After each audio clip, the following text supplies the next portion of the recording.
Jacobs, the editor-in-chief of Skift Meetings, and in this episode of the Skift Meetings podcast, I get to speak with Gabriel Seder, Vice President Global Development at Destinations International. Our core topic is the future of destination organizations, and we discuss things like the evolving role of destination organizations, the destination marketing versus management debate. We talk about the important role of destination organizations in advocating for the business events industry. We talk about why authentic travel experiences are top of mind for destination organizations. And we talk about why destination organizations must be able to clearly communicate the value that they provide. Hope you enjoy listening to this conversation, and don't forget to check out the other episodes of the podcast.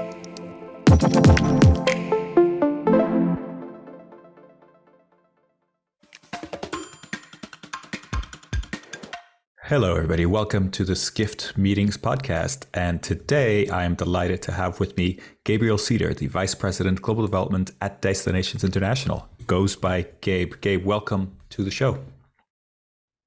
Thank you, Miguel. Really happy to be here. Thanks for the invitation to come on and talk with you today. Looking forward to it. So, Gabriel, we've kind of met recently, got to know each other a little bit, but I wanted to start by asking you to introduce yourself. And I'd love to start from the point of kind of where you got to know the meetings industry, the destination kind of industry from this kind of business events perspective. Start wherever you want to start, but take us through to where you are today. Yeah, happy to speak to that, Miguel. I think like a lot of people in the industry, I arrived here through a bit of a circuitous route and came really through the tourism side rather than business events. I worked for a number of years sort of out of school for an agency that worked specifically in tourism and tourism development in destination marketing. So I started off with marketing and did that through an agency through a number of years, and then moved into the consulting side and worked specifically on destination development. And we focused on tourism development as a driver for international development objectives. And so we would work with international donors on programs around biodiversity conservation or economic development, but focused very much on tourism sector. And so through that work, had the opportunity to work in a great many emerging destinations, say, or destinations that were really exploring opportunities with tourism, had the opportunity to work establishing DMOs or starting or working with really early stage DMOs. And kind of moved from there into focusing on the DMO and destination space, and moved over to Destinations International about 3.5 years ago. I had the opportunity to meet Jack Johnson, who leads our advocacy team, and he asked me to join. So I made that jump in February of 2020, just a couple of weeks before the pandemic. And so, when I reflect on my time at DI, I was there in the office for about 2 or 3 weeks before really the pandemic set in. We all went remote, and it's been a bit of a topsy-turvy adventure ever since. This is definitely an interesting time. And where are you based at the moment? Yeah, so I'm sitting in my home office here in Seattle, Washington. I moved here with my wife about 18 months ago. Okay. We're working remote. DI went remote during the pandemic, and I've been in DC for about 15 years. And with the onset of remote work and our remote team, we had the opportunity to kind of take a step back and say, is this where we want to be? And decided to make a move here. Yeah.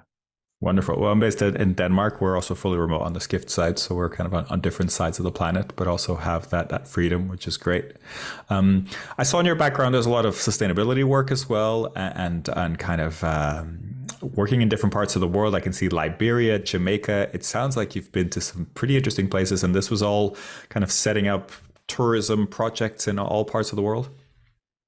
Yeah, well, everything, it's tourism would be kind of the red thread that would run through all of these different programs, but it was a fairly diverse mix of projects that I had the opportunity to work on. So, for example, you mentioned Liberia, and it was one of the last projects that I worked on before I did jump over to DI was a program looking at opportunities to develop tourism in protected areas in Liberia. So, looking at a couple of areas that were the early stages of development of protected areas of national parks, and looking at how you create um, tourism assets there, attract investment, looking at protected area management, concession systems, and so on. Just an absolutely fascinating project, in a destination that has very, very little tourism infrastructure, obviously. And yeah, so it has its own set of challenges, but obviously, yeah, fascinating work.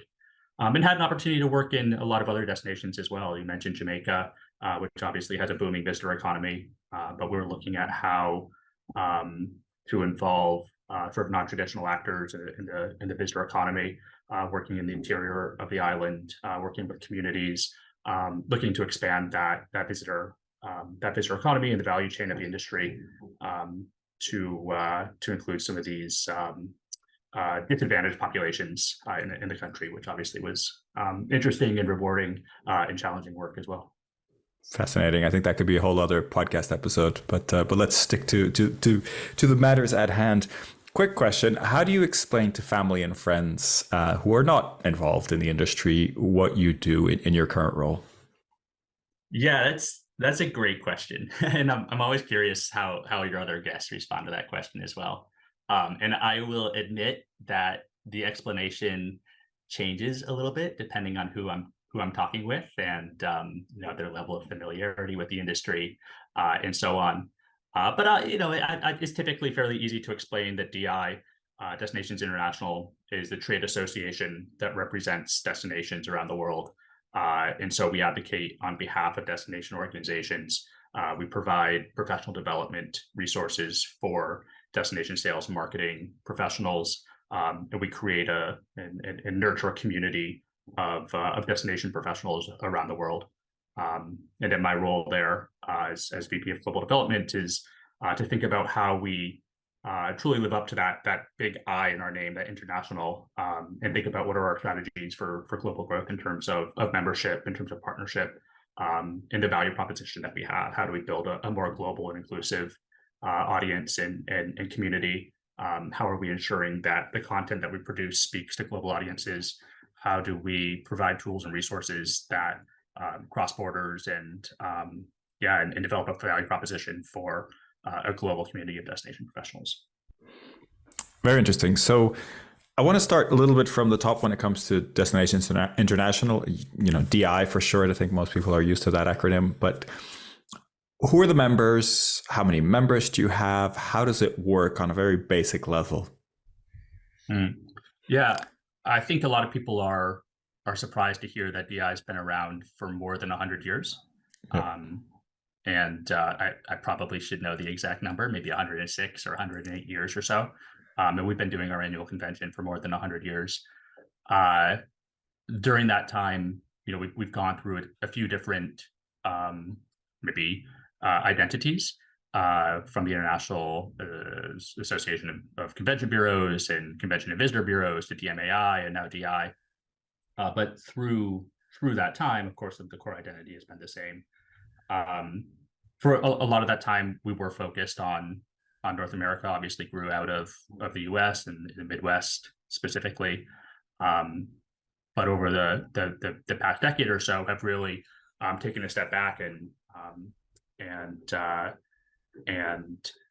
thought about what it means to truly be a global organization, and to prioritize that in terms of the work that we do, both internally, but also the content that we produce, and the value that we bring to the industry. Mm-hmm. We've got about 700 destination members, so we are a membership organization, and the majority of those are based in North America. We've got about 500 or so members that are based in the US, and a really strong cohort in Canada as well, and then a growing international membership base as well. And then we work very closely with with our partners. That could be media, vendors, marketing agencies, and so on. Work very closely with them as well, and our business members. At the core, we're a membership association for destination organizations. Fascinating, and I think definitely one of the longest standing organizations in our sector. So always good to kind of understand that. You mentioned DMAI, so I think when I first got involved in the industry, it was called DMAI, so Destinations Marketing Association International. Association. Right? Yep. Yeah, exactly. Exactly right. So I guess the big change there is the dropping of the marketing. And I wondered if you could expand on that a little bit, because is marketing a sort of dirty term, or is it just that destinations or these organizations that represent destinations feel like they do more than marketing? Yeah, good question. And, I think, no, marketing is certainly not a dirty word. I wouldn't say that at all. It's kind of funny. So there's always been this question, okay, DMO is that marketing, is that management, is it a destination marketing organization, is it a destination management organization? We hear sometimes people talk about DMMO, destination marketing and management organization, and trying to encapsulate, or articulate exactly what it is that organization does. We will kind of sidestep that question entirely. And so we don't talk about DMOs at all. We just talk about destination organizations. And it doesn't matter if you're a tourist board, or you're a convention bureau, or you're a CBB, or a state tourism office, or a national organization. You're, at the end of the day, a destination organization. And I think that does a few things. I think that recognizes that all organizations are involved to some degree in both marketing and management, whatever that means. And it allows us to maybe set aside the semantic discussion and just focus on, at the core, what is that organization? And I think that's reflected in our name as well. So we did, as you mentioned, went through a bit of a rebrand about eight or so years ago, where we did drop the M entirely, and rather than Destination Marketing Association International, became simply Destinations International. I mean, I know you're kind of sidestepping it, so I hope you don't mind the question, but is this a reflection on the idea that these organizations are doing more than just kind of trying to sell a destination? They have some responsibility or some ability to also feed back and be part of those communities and those places. It sounds like you're saying, hey, we can't just sit here and sell whatever we have, but we can actually be a part of building that. Yeah, of course. And certainly not trying to evade that question at all. And I think, as we kind of dig into the conversation a bit as well, we've got a good deal of data to back that up. This idea of the destination organization's scope expanding beyond simply sales and marketing is something that has been a reality for a long time, certainly as long as I've lived worked in the industry. There's always been this question of marketing versus management. So there's, without a doubt, that's part of the mandate of our members, and it's an increasing percentage of the work that they do as well. We put out a good deal of research, like I mentioned, including, I think we'll maybe talk about the Destinations Next Future study that we released recently as well. And that's really the major narrative that comes out of that piece of research, which is that the role of the destination organization in the kind of the supply side of the equation. So you've got your demand side, the marketing, and then the supply side, the product itself within the destination. And the role of the destination organization that touches that supply side is an ever growing, let's say, piece of the mix, and a growing priority for the destination organizations, and certainly something that our members spend an awful lot of time thinking about, and kind of demanding that we focus on as well. Okay. So it sounds like there's a lot of work to do.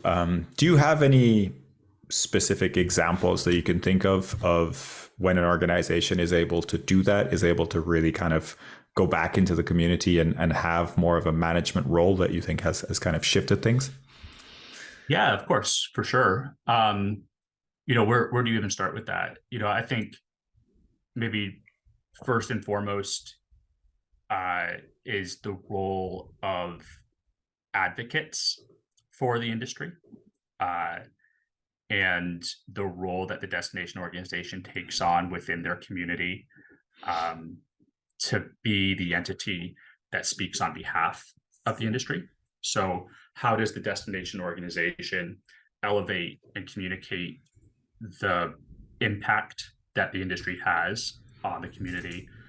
How does that destination organization get in front of policymakers, and have a seat at the table where decisions are being made, to make sure that the industry is being reflected?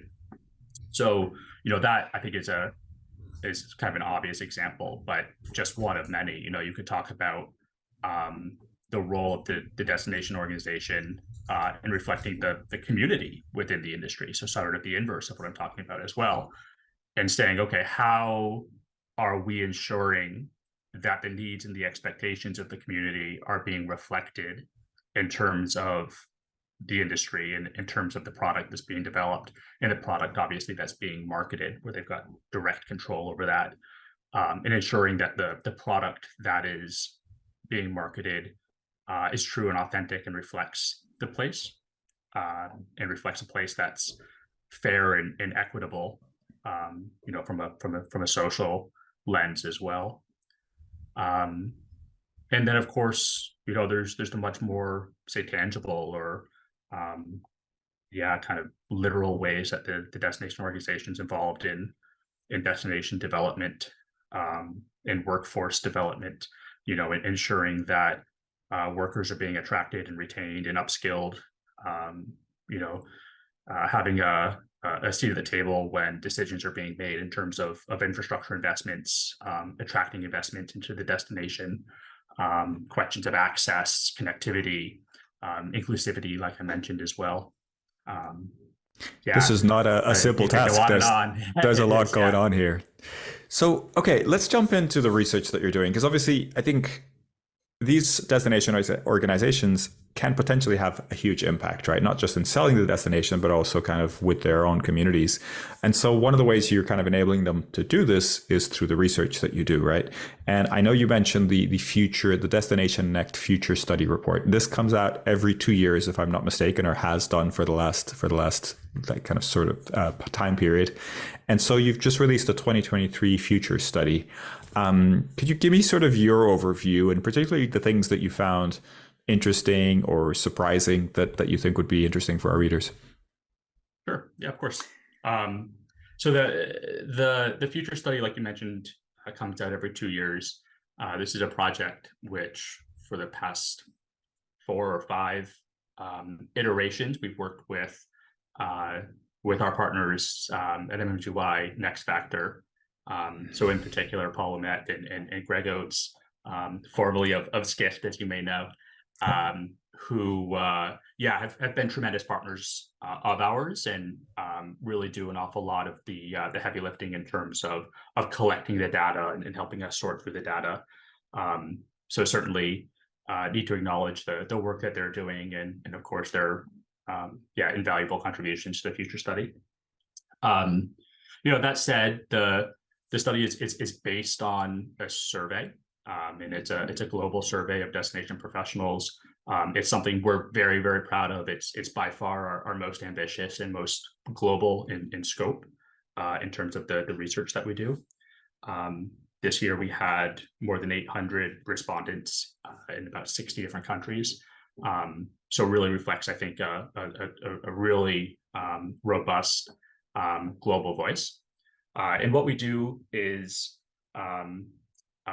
assemble panels of experts from the industry, and then from adjacent industries as well. So we've got, for example, our Disruptors panel, which consists of technology companies, innovative companies that are working in that space. We've got our community panel, which consists of public sector stakeholders, our industry panel of associations, and so on. And and then, of course, we've got the destinations themselves. We've put together a global advisory group of about 20 different individuals that help reflect the industry in their different regions of the world, and then help push out the survey, of course, to their networks. And so, working through these different panels, we're able to ensure that we've got a diversity of voices, and also a fairly strong reach in terms of the survey itself. This is a big survey. I mean, we do surveys and we do reports, but this is a big survey. I mean, just having that kind of the amount of respondents and the depth that you go into is very impressive. And it's all available for free to download on the website, right? So anybody who's interested can kind of go and check it out. Yeah, of course. Yeah. So it's all available on the website. And so what we're able to do, with that data, is really two things. So we look at aggregating trends, sort of macro level trends that are affecting the industry, affecting the destinations, of course, specifically. And then we look at strategies that the destinations are pursuing to address those trends, or mitigate those trends, or capitalize on those trends, as the case may be. And then we look at ranking those trends and ranking those strategies relative to each other. And so we're able to kind of arrive at, a top 5 or top 10 or top 50 or 100, depending on the size of the scope that you're looking at. And how do you do that? I mean, do you just ask in the survey? Because it seems you have to kind of identify in this case, the top 50, and then rank them. So those are two separate exercises? Yeah, that's exactly right. So we rely on those panels that I mentioned before to actually identify the trends themselves. And so, they'll look at, you name it, the role of AI, for instance, or, different trends, obviously, identify those. Then we go out with the survey, and speak to the destinations to actually rank and qualify those standards relative to each other. Yeah, I looked through the trends and the strategies, and the first thing that stands out to me is, AI is the top trend, and it's a new one as well, right? Or it's not a new one, but it kind of went up a huge amount this year, which is not surprising. It's sort of on everybody's mind. But then when it comes to strategies, the first one to mention AI is number 43. So, just from there, I kind of deduced that AI is on top of everybody's mind, but nobody's quite figured out how to make it work for them. Is that sort of your understanding? I'm not asking this as a sort of AI expert, but just sort of what you're reading kind of here in the trends and the strategies. Yeah, no, I think you're exactly right. And like any survey, there's always a bit of bias. As a result of a few things. I think in this case, it's just a result of when the survey was actually in the field, and certainly coincided with an awful lot of media around ChatGPT-4 had recently come out, as well as any number of generative AI tools that were taking not just the industry by storm, but really anybody that was paying attention to the news. And so that's certainly rocketed, like you said, to the top of our list. I think in the last time that we had done this survey about 2 years before, yes, AI was on the radar. I think it was maybe like 80th out of 100 trends or something. So near the bottom. And of course, like you mentioned, this year it was at the very top. So I think your analysis is pretty good. I think everybody is aware of AI, aware of the potential that it has, and I think casting around looking for opportunities to capitalize on that, but maybe not totally clear what that looks like, at least beyond the sort of obvious applications. And so, it's interesting to see it at the top of the strategies, but at the top of the trends, but relatively few strategies to actually address that trend.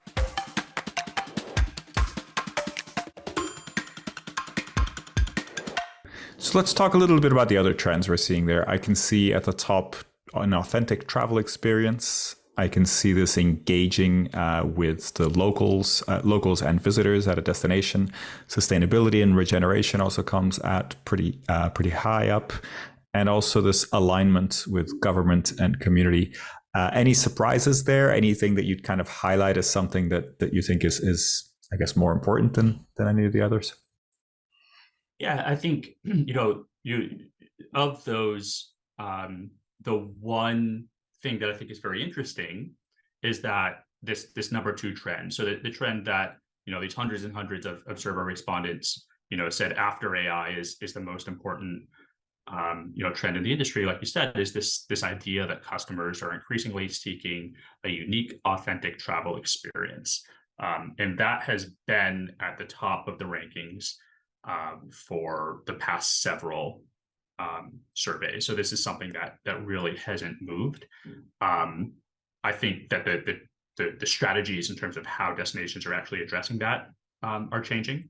But I think it's important, and it's certainly a key takeaway for us to remember at the end of the day that everything else that we do is in service of this. It's creating a product that consumers demand. This idea that travelers, whether you're talking about leisure or business events, as your listeners know that these customers are savvy, and that their demands are changing, and that at the end of the day, this idea of authenticity, this idea of uniqueness is key. And for the destination marketers, being able to lean into that and being able to speak to those kind of core assets of your destination that speak to this demand for authenticity are important. And I think one way to think about this, which Greg Oates, I was listening to speak the other day, and he makes the point that he always says. It says every destination in Europe, for instance, has a convention center, and it's got a 12th century church, right? And so it's difficult to market these physical assets. And so it's how do you get to the core of the destination? How do you get to the identity? How do you get to the community itself, and reflect that in a way that speaks to consumers and speaks to your travelers, that sets you apart? And I think that's what's being reflected in this trend here. Excellent. I think that makes sense. And I think it's an excellent trend. Of course, it's not new, but it's something that continues to be a challenge, particularly on the marketing side. Now, shifting over to the strategies. So top, a new one, you have protect revenue sources to maintain current funding levels. And I saw some data in the report that I thought was quite interesting. And this idea that I think it's LATAM or South and Latin America is probably the area of the world where destinations are more at risk for funding in terms of political shifts. Anything like that could really kind of wipe out the funding for a destination organization. I think the overall percentage is about 37%, which I think is interesting in itself. So over a third of these organizations are kind of at danger of having their funding run out. How does DI kind of help these organizations deal with that? Mm-hmm. Yeah, good question. And you're right, and that's reflected in the report as well. Like you said, that this number one strategy that respondents are pursuing revolves around this idea of protecting revenue, reflecting this sort of anxiety around budget cuts, and so on. And that's universal as well. You're right to point out that there's certain regions where that reporting rate was slightly higher than others, but that was consistently around 1 in 5 or 1 in 4 survey respondents. Let us know that they've got serious concerns that there's budget cuts coming, or at least the risk of budget cuts. And at the end of the day, I think a lot of that is rooted in the ability or the inability of a destination organization to communicate what it is that it does.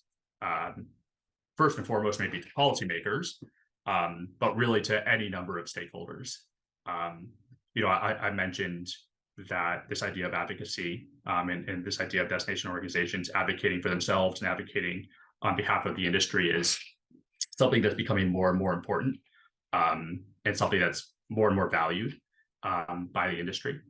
And I think at the end of the day, this idea of protecting funding is directly tied to the idea of being able to communicate the value that you have, and not just the economic impact, or not just the ROI that you have. I mean, yes, obviously it's important to be able to speak to that, but going beyond just the direct economic impact that the destination organization has in the community, being able to speak to the value of protecting the destination brand, the being able to speak to the value of attracting talent to the destination, the impact, the legacy of the meetings and events that are attracted to the destination, the value of the industry in general is crucially important.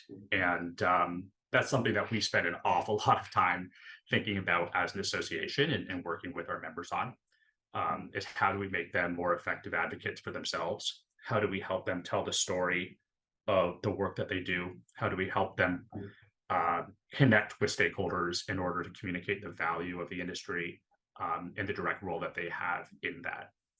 And so that's, obviously something that we spend an awful lot of time working on. It sounds like data and research are important tools in doing that, right? And I assume that's one of the reasons why you provide all this research for free and kind of share it widely with your members. Yeah, research and tools is certainly part of it, no doubt about it. But a lot of it comes back to the strategy of just building stronger relationships with stakeholders.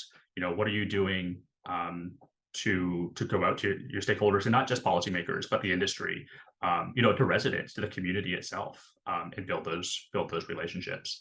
And so again, this idea of relationship building, of advocacy is really core to who we are in the work that we do. Excellent. And I know you have a diagnostic tool as well that's sort of connected to the Destination Next, the studies. Could you just explain how that works and who that's for? Sure. Yeah, of course. The Destination Next future study is sort of one part of a two-piece resource. So the data from the future study also feeds into our assessment tool. So the DNext assessment tool does two things. It looks at, say, the strengths and opportunities of the destination itself. And so it's got a number of variables that look at the product itself within the destination, and is able to kind of chart that and look at opportunities for strengthening the product itself.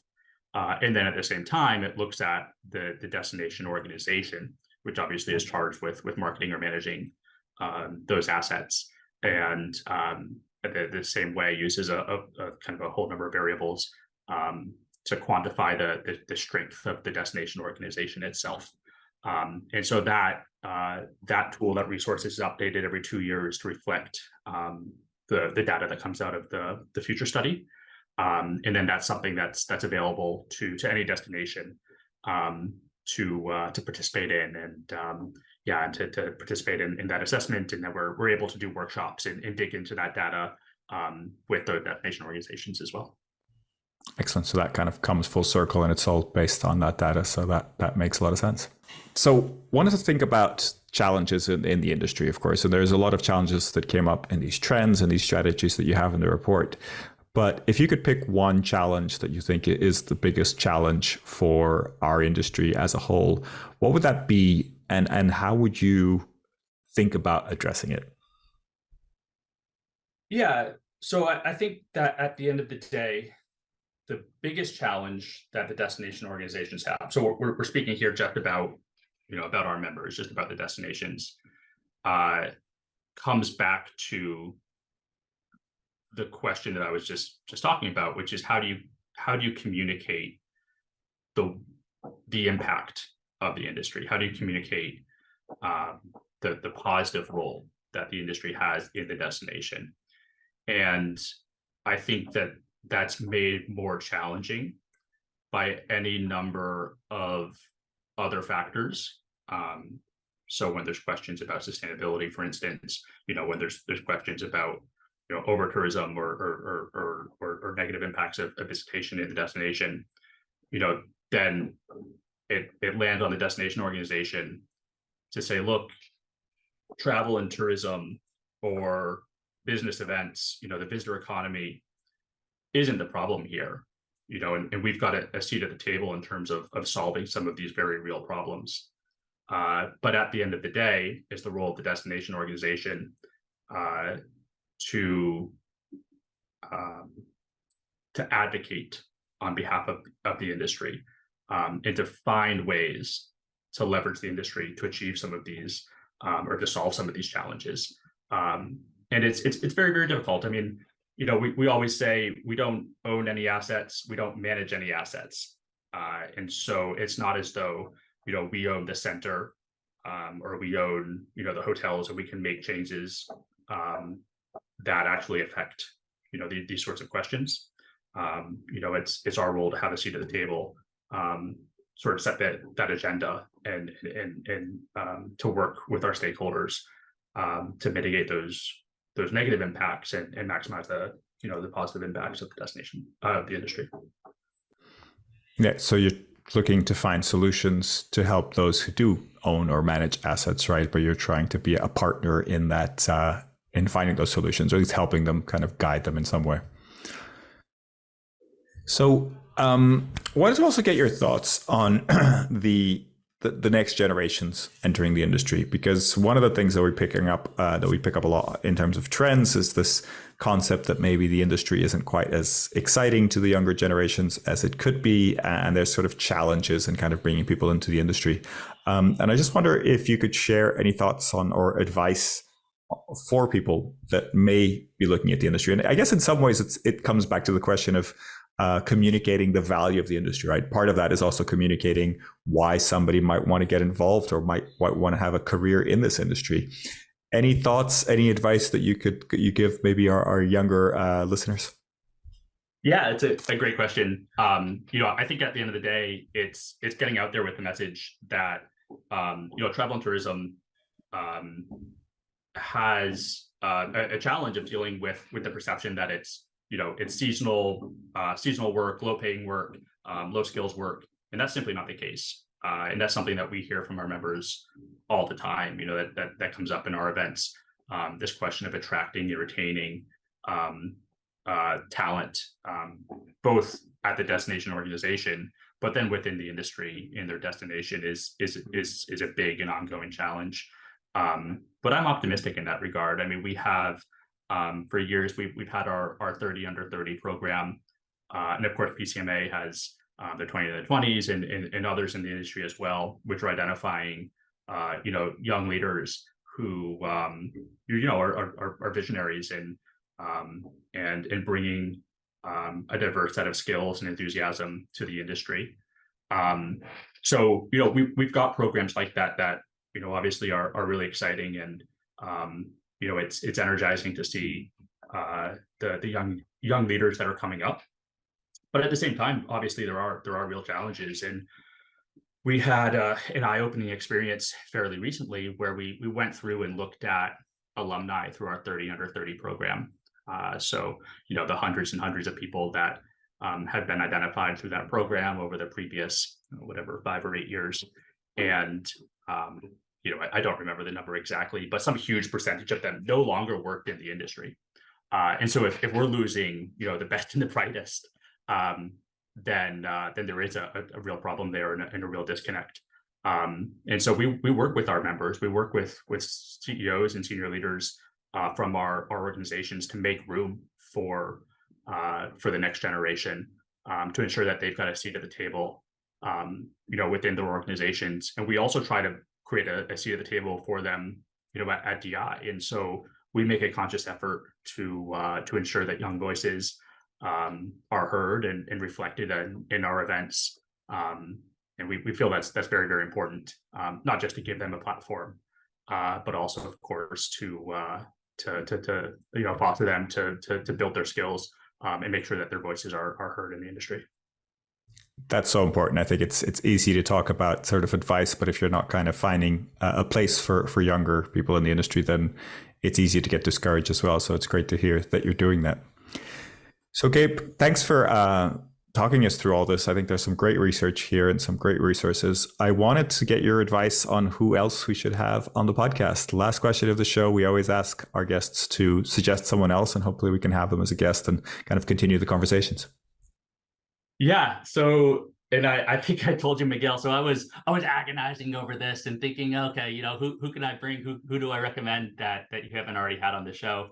But I think and I apologize if it's a little too self-serving, but I think that you should have somebody else from DI, from Destinations International, and that's Emily Schrader, who leads our business event strategy.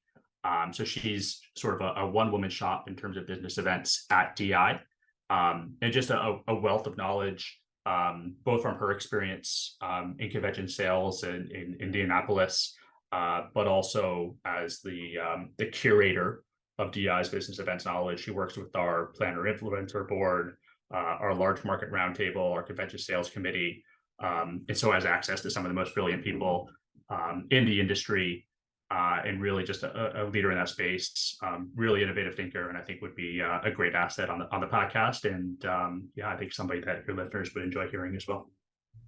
Brilliant.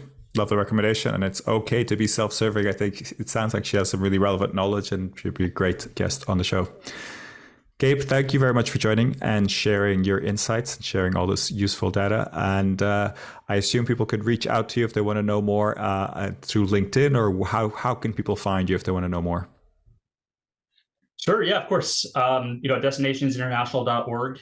You'll find everything about DI there. And of course, contact information for our whole team is available there as well. Thank you very much. Thank you for being on the show, and good luck with your next ventures in destination organizations. Thank you, Miguel.